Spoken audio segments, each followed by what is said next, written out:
So yeah, this is my master's project I did at the University of Stellenbosch for Hotgrow, and now I'm working at ACI. So yeah, the title is Towards an Integrated Pest Management Approach for Sucking Insects in Deciduous Fruit Orchards. So a bit of background. In the recent years, sucking insects became a big problem in our orchards, from mealybug all the way down to stink bugs. And we sit with problems such as strict export markets, losing chemical actives, and resistance build-up to the chemicals we have left. So at the university, they got fruit with unidentified damage, and it looked like it can be virus damage or sucking insect damage. So we had a look. So in my master's, I worked with two insects. The first one is the redbug. The scientific name is Cineus carnifex. And it caused a lot of damage in the lung kloof. As you can see on that pair, they are feeding very lekker. So the life cycle is that small egg, it is 1.5 millimeters, are laid in the soil. Then the nymphs emerge, and they have 4 to 5 instars, and then we get the flightless adult. So in my master's, when I did all my scouting and all the trials I did, these are some of the host plants I found them feeding on, and the main host plant is the Kieseblaar. So here's the damage, some of the fruit we got at the university out of the lung kloof. We can see that external crater it forms and the internal cork layer it made. And the second insect I looked at is Antestiopsis von Berghi, better known as Antestia bug.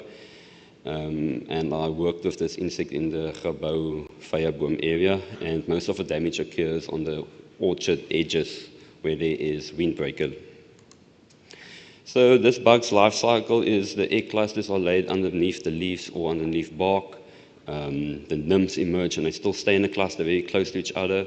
Then you get 5 to 6 instars that are flightless, and then you get the adults that can fly.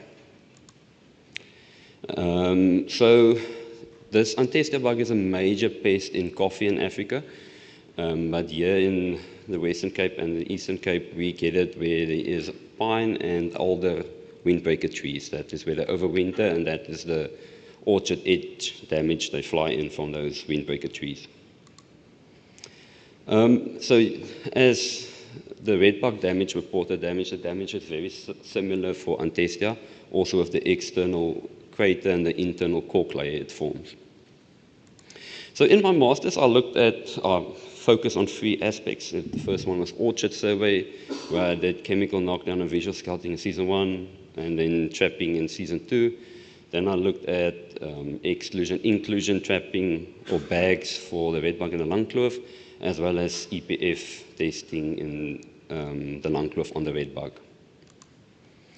So just years while I did my monitoring, I had 3 pear and 3 apple orchards in the lung kloof, as well as in the Gebou Vyeboom area. So the chemical knockdown consisted of fogging, where I laid a white plastic tarp underneath 4 random trees per month. I did it per month from September till March. And for the scouting, it was the same timeline, but it was only 25 fixed trees I monitored monthly. So the results in the lung kloof is redbug was the most abundant species I caught throughout fogging and scouting. The fogging and scouting data is similar, so there's not one of them is better than the other. And from all those redbug, 99% of all the redbug was caught in orchards that didn't have trunk barriers, the sticky trunk barriers. So it's definitely a safe or chemical-free option to control the redbug. And just some other species, sucking insects I caught in the lung kloof was the Oxycarina species and the false chinch bug, as well as 1 single Antestia bug I caught there. Here's just some images of the redbug, and you can see that at image C, the discoloration of a redbug. So it's not always red, it's very unlikely you'll find it, but there is discoloration of the redbug. And on image A, you can see the false chinch bug, and in image B, you can see the Oxycarina species I've caught. as well as the figure D, where there is some cleater species, but they don't cause damage to apple and pear orchards. So the results in the Fijerboom area, this visual scouting was not successful, so all the stink bug or all the sucking insects I caught there was through the fogging, the chemical knockdown method. Antestia was the most abundant sucking insect I caught in the Grabouw Fijerboom area. And the other stink bug species I caught was the Bagrada elara species. And there was also a single wet bug I caught in the Grabouw Fijerboom area. So the two species is split up between the Langkloof and the Antestias in the more the Ceres Grabouw area. Here's just some images of the Antestia I caught through the fogging. That insect is between 10 and 13 millimeters. Then, because the fogging is a big hassle and it's not a practice I think the farmers will do to monitor for stink bugs, so we looked at maybe testing a commercial available stink bug lure that they use in the United States for the brown marmorated stink bug.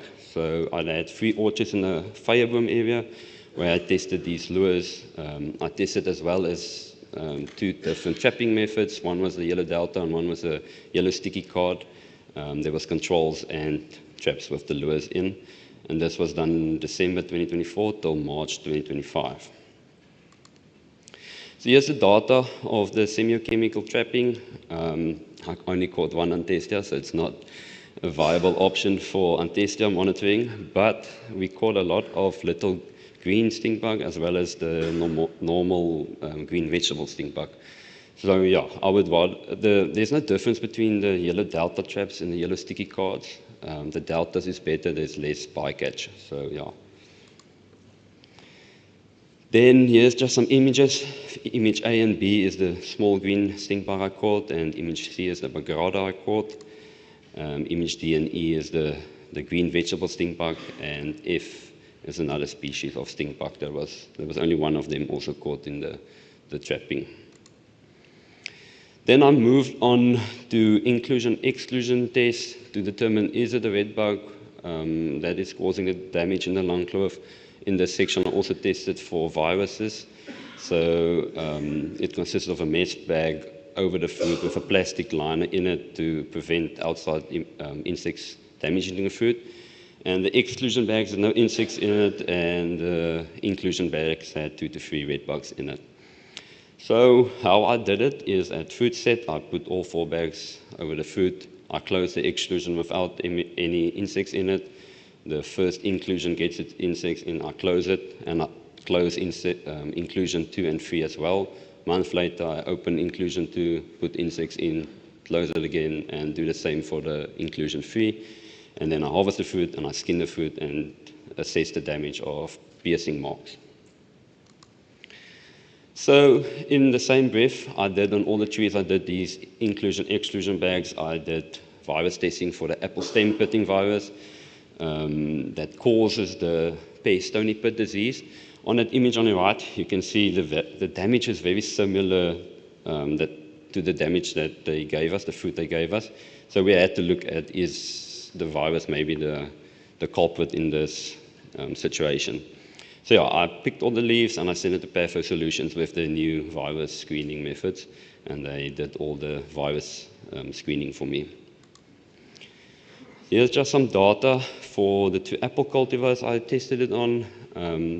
The exclusion, the y-axis is number of injuries, the x-axis is treatment. So the exclusions were clean, there were no sucking insect damage. And as soon as you look at the inclusions, from inclusion 1 to 3, it increased the damage. So yeah, it's definitely the red bug. So here's just some images of the damage on golden delicious. A is exclusion, B is inclusion 1, C is inclusion 2, and D is inclusion 3.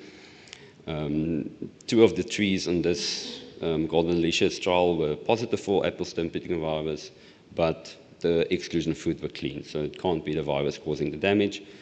So yeah, you can see the external marks and the internal cork layers it forms. And the same for the Panorama Goldens as well. 2 trees were positive for the stem pitting virus, but the exclusion fruit were clean. and the damage is very similar to those of Golden Delicious. Then we move on to the pairs. Again, the y-axis is number of injuries, the x-axis is treatment. With Forel pairs and Peckham charms I tested it on. Exclusion food, no damage. And then as soon as you look at the inclusion, the damage increased from inclusion 1 to inclusion 3.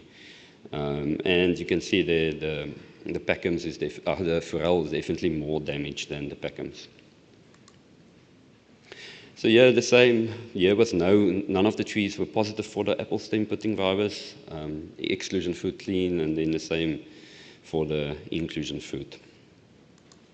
When we moved to the Forel, all the Forel trees were positive for apple stem putting virus, but all the exclusion food were clean. So once again, it is the red bug causing the damage. But the damage you see on the Forel is way more severe than in the apples or the Peckham charms I tested it on.